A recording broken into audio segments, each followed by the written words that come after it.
Hey guys, what is up and welcome back to my channel. And I know I have not been uploading consistently, so now we're gonna be reviewing the RAKK ILIS Mechanical Keyboard.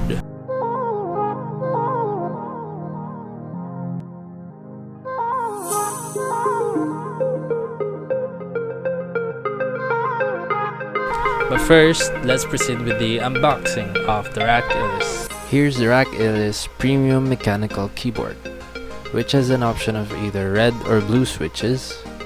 The one I have here is the Optimal blue switches, which are the clicky sounding ones, which I like. There was only one color variant for the keyboard at the time I purchased this, which is this white one.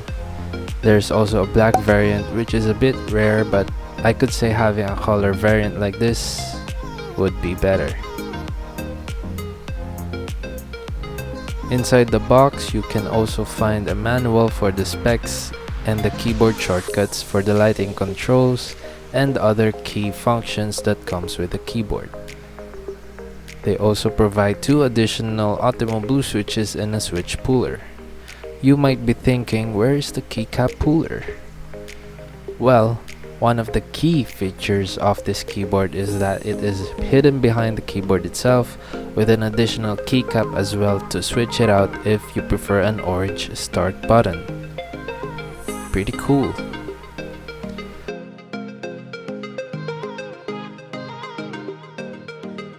So, this is the connector of the keyboard, which is a USB-A that has a protective cap included. This is also a braided connector which feels sturdy enough and has a velcro strap to have an organized connector for when you're traveling. Speaking of traveling, unfortunately, well, for some people, the connector is non-removable. With that, the keyboard does provide 3 ways of where the connector would come out of, whether it be on the middle, left, or right. And this is how it looks like without the white casing, which is removable. Here you can see that the switches are now quite exposed if the casing is removed. It is only attached using magnets, and yes, the white casing is customizable to your liking. Nice. So, what are my thoughts after using the RAKK ILIS for about 2 months? This keyboard is actually pretty cool.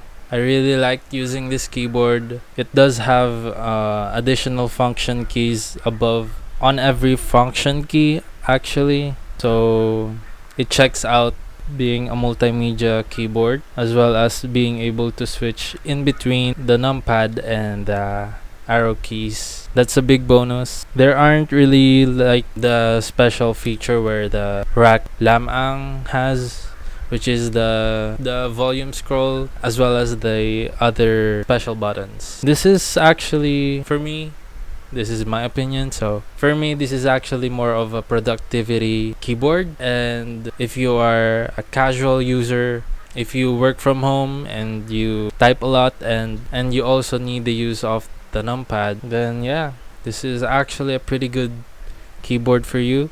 I have actually enjoyed using this with the Optimal blue because I ordered it with Optimal blue switches, so I really enjoyed typing in this keyboard. The design is pretty good as well. It has 3 colors. I really like the accents of this keyboard. For me, it's pretty unique. I haven't seen a keyboard with this kind of layout, and you can switch in between the numpad and the arrow keys with just 1 button. I mean, it's not plugged in right now, so I'm just gonna show you. Yeah, you know, yeah, I have.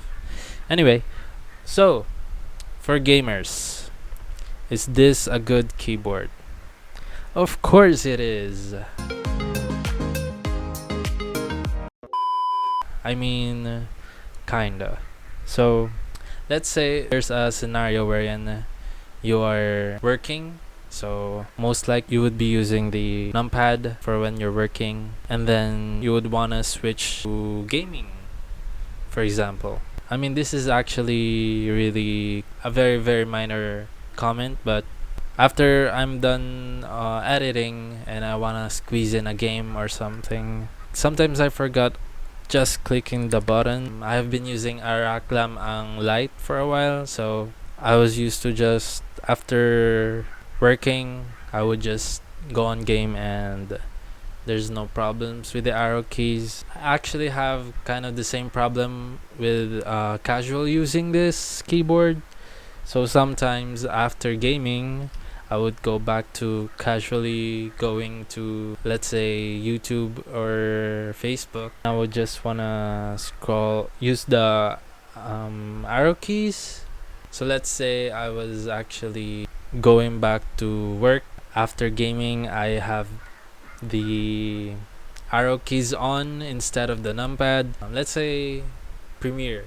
There are times where I am trying to input numbers using the numpad, but that was after I was gaming, so I wasn't able to click the button. So I was just it was entering the arrow keys, that was one minor hassle for me. So if you're not like me, not being able to remember to just press a button, like flip the switch, so yeah, maybe it's just me. So for gaming, I would say yes, but you would need to click this, which is not really a bad thing. It's actually a good thing. You just need to click on this just to navigate in between numpad and arrow keys, so it's actually a good thing.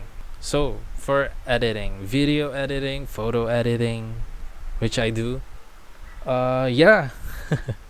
Surprisingly, yeah, I actually enjoy working with this keyboard. So it just kind of checks all of the boxes, like casual use, yes, gaming, yes, and for editing. So overall productivity, this keyboard is actually good. I really, really like typing on it. I can't stress it enough. Maybe it's the Ultimo Blue, but I would really like to comment on again on the keycaps that comes with the keyboard. It has a kind of a rough texture. I don't know if that's a good thing for you guys, but for me, wet hands, pasmado. I really like these keycaps, specifically for me. Unlike the RAKK ang light that I have, it has normal basic keycaps, I guess you could say. I don't really want to compare the RAKK ang light now, because that's for a next video, so stay tuned for that. Subscribe and like. So yeah, final thoughts. This keyboard is a beast. It's very durable. It has a removable cover, which is pretty cool, which I have not been able to customize. See, it's easy to clean, pretty cool, and it just snaps back because it has magnets on it. Yeah, for me, this is kind of a no-brainer. Most people are more on productivity for work from home. This is definitely the choice, and you can't go wrong with this. Aesthetically pleasing, durable, rough. Oh no, that might be a bad thing for others. So for me, it's a good thing because pasmado nga. Multimedia function keys, yes. A numpad. Another comment just to share with you guys. I unlocked my PC using an 8-digit number, so it's very, very convenient using the numpad instead of the numbers up here. So if you're looking for a durable productivity keyboard which is decent in gaming and for editing and for everything else, this keyboard is for you. If I were to rate this keyboard out of 5, I'd give it a 4.5. Yeah, that's pretty good. Thank you guys for watching. Make sure to like and subscribe, and I would be doing a comparison between the RAKK ILIS and the RAKK ang light, because they're pretty close on the price range and people really want to know what the differences are if you still don't know what it is yet. So yeah, thank you guys for watching, and see you guys next time.